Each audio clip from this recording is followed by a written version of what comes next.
The Airbnb bubble burst is a very real concern that people have been discussing for years now. And although it most likely won't happen for a while, it's a good idea to prepare for it ahead of time using some of the techniques and strategies that we're going to be going over today. So first and foremost, what is an Airbnb bubble burst? The Airbnb bubble burst is a theory that one day there will be so many Airbnbs that we'll have an oversupply. So much so that the demand won't be nearly enough to keep up with, and the Airbnb empire will come to a grinding halt. Airbnbs will literally pop and vanish into thin air. Well, maybe they won't actually pop, but rather the unsuccessful ones will shut down and close their doors forever. In order to mitigate this risk, many business owners are considering turning to midterm rentals. A midterm rental is kind of like a short-term rental, but with midterm rentals, guests stay a little longer, usually starting at 30 days and continuing on a month-to-month basis. Depending on your market, the average midterm stay can be anywhere between 30 days and 6 months. Many hosts use the midterm rental strategy like an extra tool in their hosting business's tool belt, so they aren't over-indexed on any one particular strategy. Like anything else, there are pros and cons to midterm rentals. In a market with more severe short-term rental seasonality, it may make sense to leverage a midterm rental strategy. For example, when short-term rental occupancy is low, you might instead choose to host a midterm rental stay to stabilize revenue and occupancy during the slower months. Depending on the market, a midterm stay night may not be as lucrative as a short-term rental stay, meaning the average nightly rate that the midterm guest is paying is lower. There's a trade-off that makes sense for some markets and others maybe not so much. This is why it's critical to monitor your listing's performance, as doing so will give you the confidence and data to make pivots when necessary. Collecting a variety of data gives you more options to pivot or exit, meaning you don't have to stick to short-term rentals forever. A business with a short-term rental focus is great, and in many cases, it's all you might need to be successful. However, in certain times or situations, it's useful to leverage a different rental strategy, like midterm rentals, to meet business goals. For example, some rental markets experience high seasonality with short-term rentals.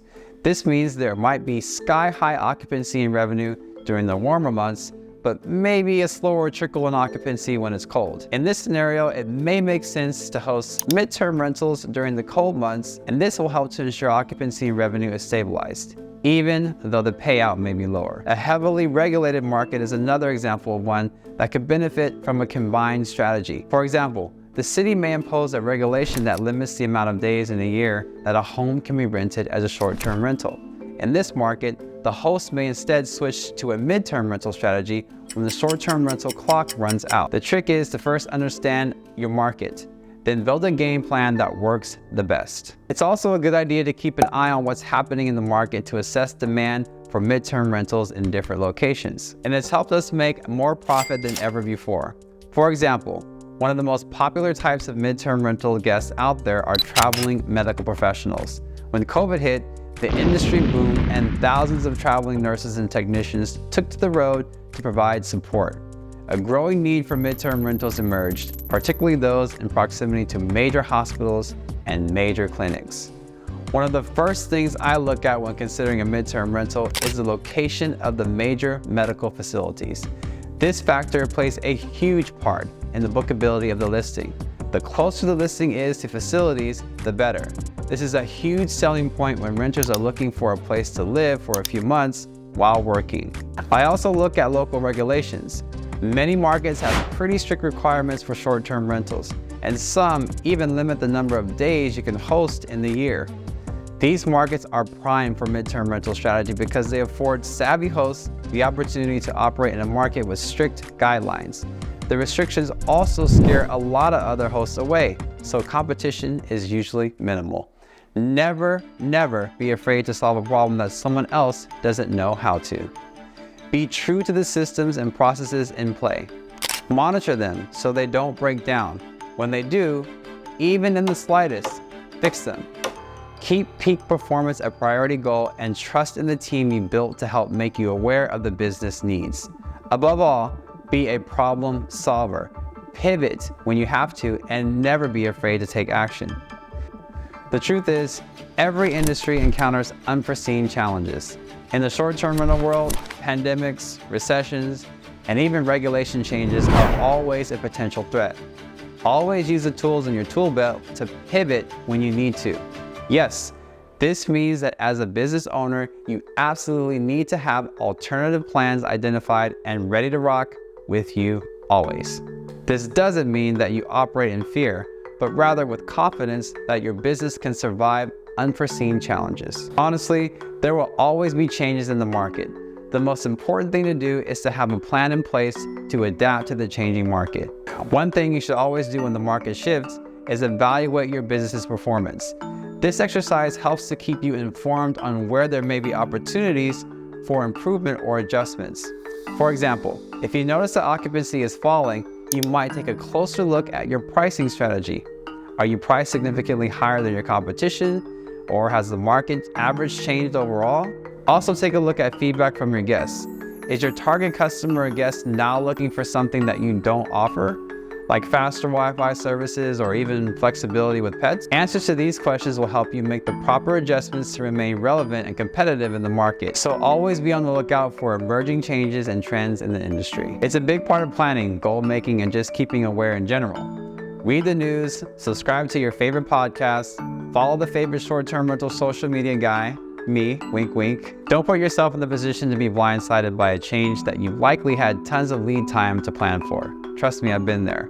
For those of you who are really worried about hosting properties, rest assured that other people have been in your shoes, and it's a sign that you're headed in the right direction. For a lot of property owners, the idea of opening a property to strangers is indeed an anxiety-inducing concept.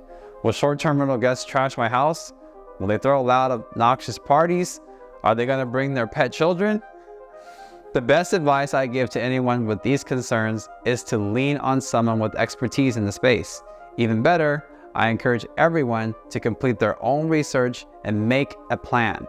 Having a solid plan in place and connecting with a knowledgeable resource is the best confidence building strategy out there. And if you don't have experts that you can connect with, then check out the link in my bio to get in touch with me.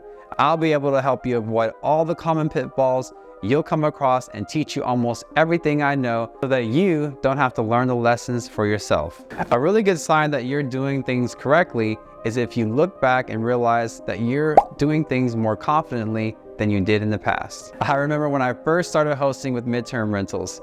It was kind of like when I first started hosting short-term rentals. I was nervous about getting started and making mistakes. The best thing I did was to allow myself to accept the risk of making mistakes.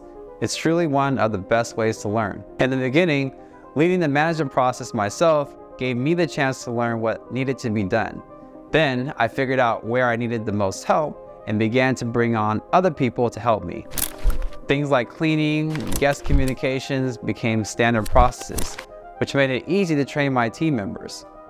Offboarding these things from my plate also freed up time. It freed up my time. I used that time to improve my marketing strategy for midterm rentals, earn new clients, and increase overall revenue. Over time, I learned my target midterm rental customer and have developed the best ways to serve them. This is important because when the market shifts, it's super important to have alternative plans and strategies ready to put in place. Over the years, I've learned that this is exactly what it takes to keep a business successful. Things only become painful if you're not ready to try something new. Take the pandemic, for example. Man, when that hit, it sucked for a lot of hosts because we lost a huge portion of our travelers, literally overnight. Another helpful way to stay on top of the market is to listen to your network. I'm always looking for feedback from my team, from my guests, even from contractors we work with. Feedback is one of the best and cheapest ways to improve the business. It's also important to prioritize feedback. Prioritizing helps to keep you organized and relieve the overwhelming feeling that you have to do everything at once. It also ensures that you're making the smallest or most cost-effective changes that have the biggest impacts. Another really good way to determine which changes are the most cost-effective is to pay attention to what's going on in other parts of your market. I always try to stay in the know on the latest buzz. And no, I'm not talking about what's happening with the Kardashians. I'm talking about what's going on in my industry. One of the easiest ways I've found to do this is by subscribing to some of my favorite podcasts, my favorite news forums, and online communities. If you search your socials right now for rental entrepreneurs and real estate groups in your city, I guarantee you'll find like-minded people just a stone's throw away from your house. Start conversations, build those relationships, and align yourself with them.